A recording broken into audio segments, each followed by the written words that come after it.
Hey guys, well, it's that time of the year. Again, off season is here.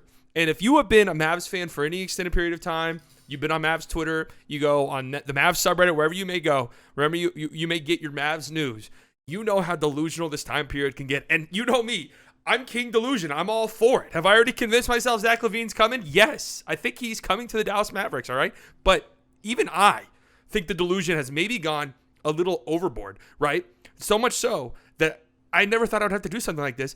I am making a video talking about 5 trades I don't want to happen, okay? Good players, former All-Stars that I do not want to see walk through that door this offseason. It's funny because a year ago at this time, I would have come on here and said, I don't care who it is. I don't care how they have to do it. I would just want the Dallas Mavericks to trade for talent. I don't care who it is. I don't care if it's a fit. I don't want it to happen. But after watching this season, okay, after watching this whole season, the Mavs, not just the Mavs, but other teams as well, I've changed my stance on this. I underestimated how important fit was. And if you listen to the exit interviews, Dorian Finney-Smith himself said this, but you even heard it from Kidd, you heard it from Luke all season long. Fit really matters to this team. Fit really matters. Cohesion matters. What goes on in the locker room matters. Okay, so because of that, I now no longer really care about talent. And on top of that, we've seen other teams around the league, the super talented, top-end talent teams completely and totally collapse throughout the season for one reason or another. So I no longer feel like that's the most important thing, okay? So there are 5 trades that I've seen tossed around that maybe last year I would have said yes. This year, I'm not interested in whatsoever. I mean, look at this graphic, huh? Look at this graphic. Where else are you getting graphic design like this? Nowhere else in the industry. Not ESPN, not Fox Sports, nowhere. Okay, let's get right into this. Let me get some music going.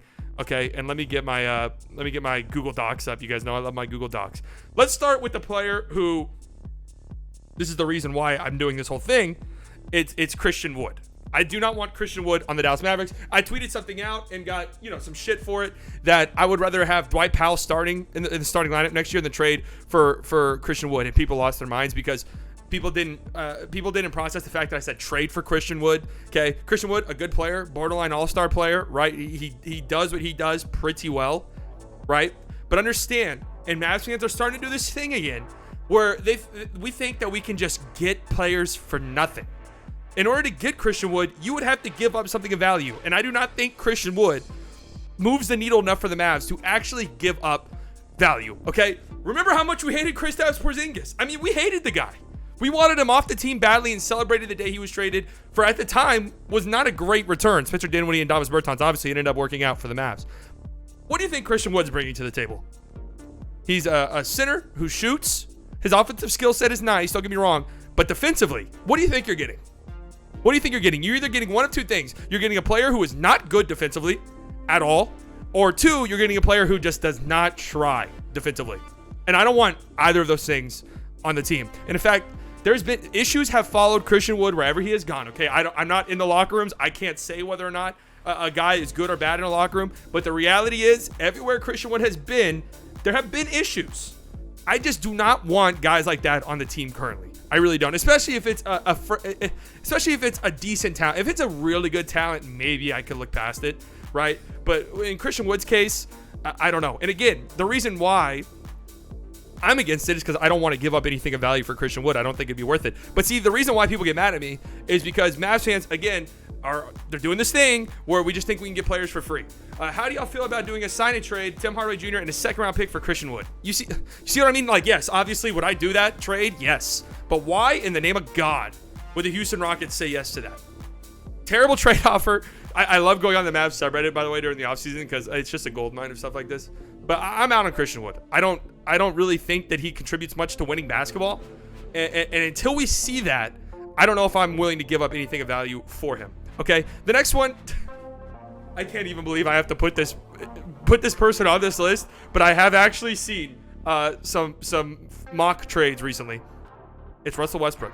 Now, understand, I have seen some mock trades, and they're all the same. They're all this trade. I've seen this trade a bunch, where the Mavs get Russ 2027 first, Dallas Bertans, Tim Hardaway, and Dwight Powell go to the Lakers. Let me just start by saying, I think most people who post this are trolling. I don't think there are too many people who are actually wanting this to happen.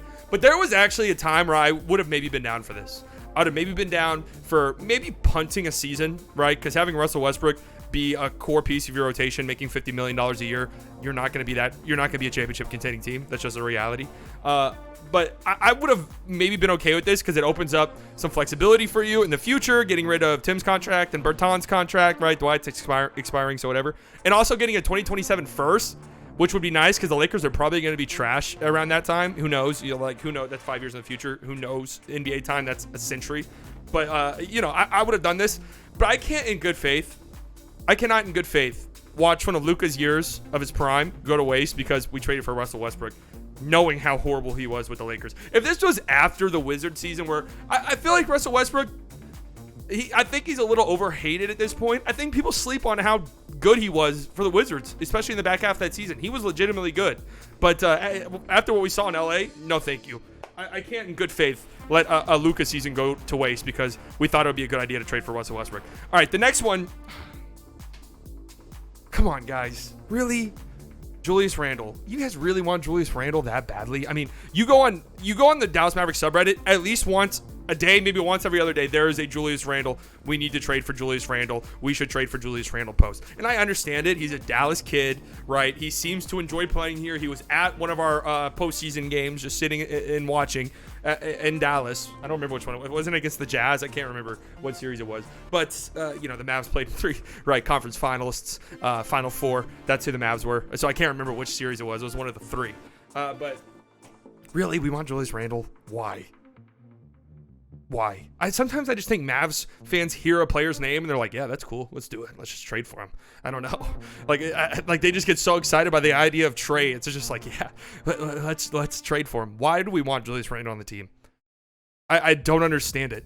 After what we just saw, we want Julius. It's the same thing with Russell Westbrook. After what we just witnessed a season ago, you guys want Julius Randle on the team? Not me. I don't want that. Okay, it'd be one thing if Julius Randle was like, let's take Jeremy Grant, for example. Not really comparable players, but we've seen Jeremy Grant be a really solid number 2, number 3 on a contending team. Like, be really, really fucking good in that role. So you would understand giving a contending team giving up, a good amount of stuff for Jeremy Grant to come in and be a second or third option on their team, right? Julius Randle, we've never really seen that. Right, Jeremy Grant now, he wants to be the number 1. He wants to be the number 1 on a team. I'm sure Julius Randle wants to be the number 1 on a team. But we've never seen Julius Randle really successfully be a number 2 or number 3 in a winning situation. So I don't want Julius Randle, not for his contract, not for the role he plays. Am I super convinced he can be like a number 2 and defer and do things you want a number 2 or even a number 3 to do? Not overly. So I don't want Julius Randle. Again, if you would have asked me this a year ago, I'd be like, yeah, just get as much talent as we can possibly get in this organization. But this year, not a single chance. The next one, I've seen this guy's name tossed around quite a bit as an interesting buy low candidate, even though I think his price is so low. The team he's on wouldn't even, there's no point in trading him because what even is his value right now? It's Jonathan Isaac. The idea of Jonathan Isaac is pretty good. I'm not going to lie to you, right? You're taking a risk on a buy low candidate you probably don't have to give up a lot for to come in and be a defensive player of the year type player. Maybe he figures out some things offensively. I don't want this dude anywhere near the team. Okay. I'm just going to be real with you. We know how some players can be players who maybe, players who like to go out and party, right? Maybe there are certain cities that aren't great destinations for them. I don't want Jonathan Isaac anywhere near the state of Texas. You understand? I just do not want him anywhere near the state of Texas. And I don't think that the Mavs should trade for him because two things. One, his contract is sneaky bad. It really is. He's making, I think it's like $17 million a year over the next 3 years. This man hasn't played in 2 years. He's only played over, I think it was 40 games, one singular time in his career. He's made the playoffs one time in his career. Granted, it was his second season in the league. He was 21 years old, but he averaged like 6 points on 25% shooting. And so not numbers you want to see from a team that expects to be continuously competing for a championship. I don't want Jonathan Isaac on this team. I think, again, that contract is kind of sneaky bad, especially for a player who you don't know, you have no idea what you're getting. Is he still playing basketball? Does anyone know for a fact? Anyways, I don't want Jonathan Isaac on this team. And the next trade I want, I can't believe I've been seeing this tossed around. I gotta stick up for our boys in blue.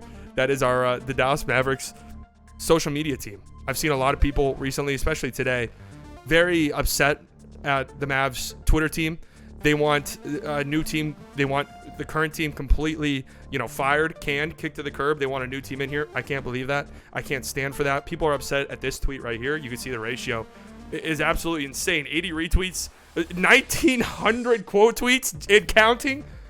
In collaboration with @Dallas News, we went silent on social media for 21 minutes to honor the victims of the Uvalde shooting. Right, tragic event. Thankfully, the good people of the Dallas Mavericks social media team decided that they were going to do their part by not tweeting for a whole 21 minutes. And I know what you're thinking, 21 minutes? Jesus Christ, that's so long. I know. I don't know how they did it. I know a lot of other people were concerned at the fact that they hadn't tweeted in 21 minutes, but seeing this tweet, made me realize what went on. And a lot of people are shitting on them for this. I can't in good faith do that. Okay, we know the number one deterrence to stop the mass shooting crisis is not tweeting. We know that. We know. That's been proven through research. So I got to give kudos to the Dallas Mavericks Twitter team for this genius idea. I mean, whoever approved this idea, mastermind. You are a genius. Okay? And I wouldn't replace you with anyone on the planet. All right? So those are 5 trades I do not want to see happen. Okay? I don't care about if these players, yes, is Christian Wood better than Dwight Powell? Of course. But again, you're not getting him for free. Russell Westbrook, would it be cool to have this 2027 first-round pick and some financial flexibility? Yes, but I'm not punting any Luka seasons from here on out. All right, I'm just not doing it. Julius Randle, I don't see a reason why you would want him. And then Jonathan Isaac, which do I even need to explain myself?